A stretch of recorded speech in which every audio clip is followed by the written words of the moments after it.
Hi! Kumusta? Gusto mo bang kumita ng pera? Tara, manood ka! Bago ang lahat, tignan muna natin ang personal website ko kung saan nakalagay ang mga dapat mong malaman tungkol sa akin, mga natapos kong proyekto at gawain, at ang listahan ng kung ano pang mga kaya kong gawin. Ngayon, dalawin naman natin ang aking teaching page. Ano nga ba ang napili kong paksa? Siyempre mukha akong pera at baka ikaw din. Kaya dito matuturoan ka kung paano kumputin ang profit margin. Pero hindi yan ang pag-uusapan natin. Ipapakita ko lang sa inyo kung paano ito naging interactive at dynamic.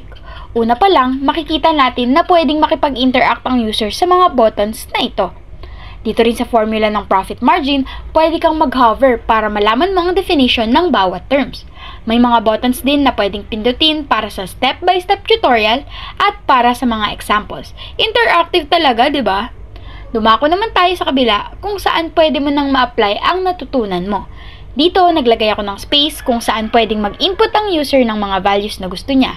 Halimbawa, ay nakabili ako ng kwintas sa halagang 200 pesos at binenta ko ito ng 250 pesos.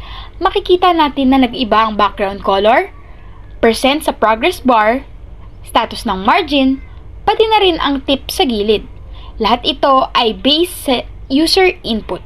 Kung mataas o mababa ang kita, automatic itong nagbabago nang wala nang pipindutin pang buttons.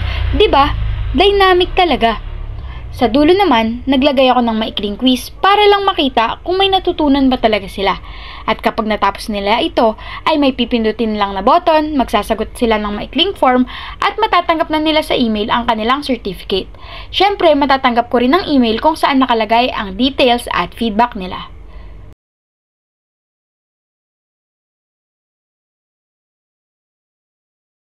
Teka lang, kala ko ba kikita ako ng pera? Sandali, ito na.